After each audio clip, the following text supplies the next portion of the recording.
Eu sou Maurício Ferrarez. Eu sou Alisson Silva. Eu sou o Everton Luiz.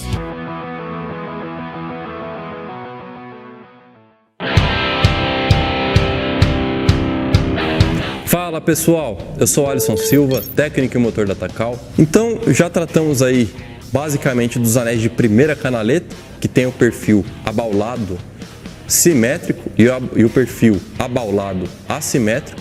Agora a gente vai estar tratando principalmente de anéis de segunda canaleta, mas não se exclui os de primeira, que também podem existir anéis torsionais na primeira. A gente tem aqui na ilustração, para a gente entender melhor, à esquerda da imagem temos os torsionais positivos e à direita os torsionais negativos. Então o que define um anel torsional, né? Seja ele positivo ou negativo? Ele tem um perfil um pouco diferente, ele tem um chanfro lá ou um rebaixo, né? Principalmente no lado interno, mas pode ocorrer também na face externa. Então é basicamente isso que define o anel torsional, tá? Você vai ter uma retirada de material em alguma das quinas, seja ela superior ou inferior, seja ela na face interna ou externa, e isso vai propiciar uma tendência do anel se retorcer para onde tem menos material, por conta das forças dinâmicas mesmo, né? Imagina que tem lá as forças de atrito, tem as folgas lá axiais e radiais, então tem os movimentos também, não só de subida e descida, mas também os movimentos laterais do pistão, que a gente diz que é os movimentos secundários, né? Que faz o anel se mover dentro da canaleta axialmente. Então, tudo isso daí faz com que o anel tenha a sua torção na canaleta. Quando o chanfro ou rebaixo está para cima, né? Ou seja, está virado para o topo do pistão, esse anel é tido como torsional positivo. A superfície externa do anel vai torcer para cima. Se o chanfro ficar para baixo, já vai ser o oposto, né? Se ele ficar virado para a saia do pistão, a torção vai ser negativa, o anel vai tender a sua superfície externa a virar para baixo.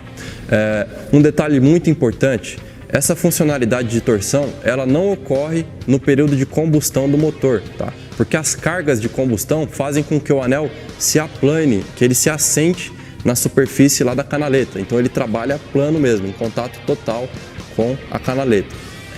Esse trabalho de torção só ocorre nos períodos em que ele está livre, né, sem nenhuma pressão de combustão atuando sobre ele. O anel torsional positivo vai ter funcionalidade principalmente para reduzir blow-by, tá bom?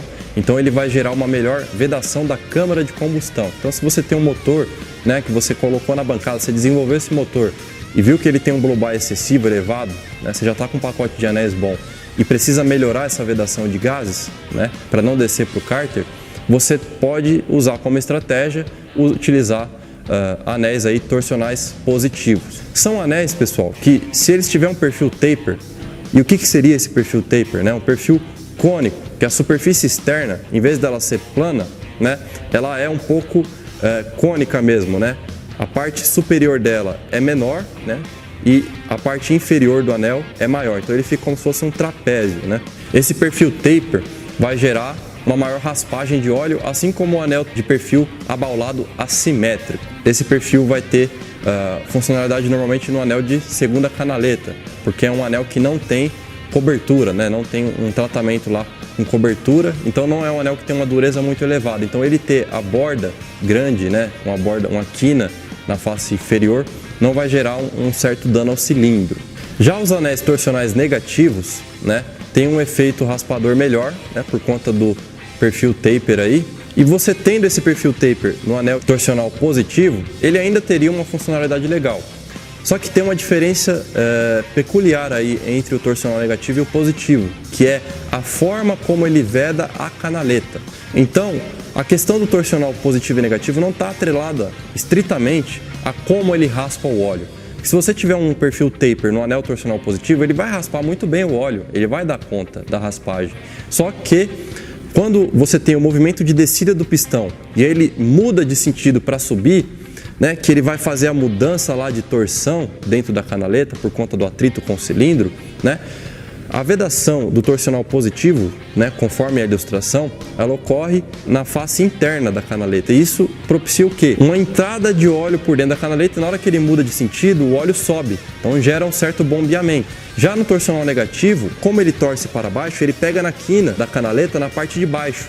Porque na hora que ele muda de sentido, ele ainda estava vedando a parte de baixo da canaleta, então não entrou óleo. Então, na hora que ele for subir, ele não vai bombear óleo para cima. Então, tá aí a diferença entre um torcional positivo e um torcional negativo com taper, porque um vai vedar melhor a canaleta do que o outro. Por isso que você vai sempre ver anel torcional negativo na segunda canaleta, porque ele veda muito bem a canaleta e faz a raspagem eficiente do óleo. Um detalhe importante, se o anel for realmente perfil taper, se ele tiver uma angulação lá na face externa, essa angulação tem que ser aumentada em mais ou menos aí 2 graus com relação ao perfil taper que não é torcional. Porque como ele torce lá, ele perde um pouco dessa angulação. Então o ângulo de ataque dele lá com a raspagem do cilindro sofre um decréscimo aí que tem que ser corrigido. Bom pessoal, então a gente já falou aí da dinâmica de funcionamento dos anéis no motor, né? Das forças que estão relacionadas ali, da forma como eles se desgastam na fase de assentamento e dos tipos de perfil de anel, né? No próximo vídeo, a gente vai estar falando então de como saber o lado correto de montagem, né, e das consequências da montagem incorreta desses anéis. A gente se vê no próximo vídeo.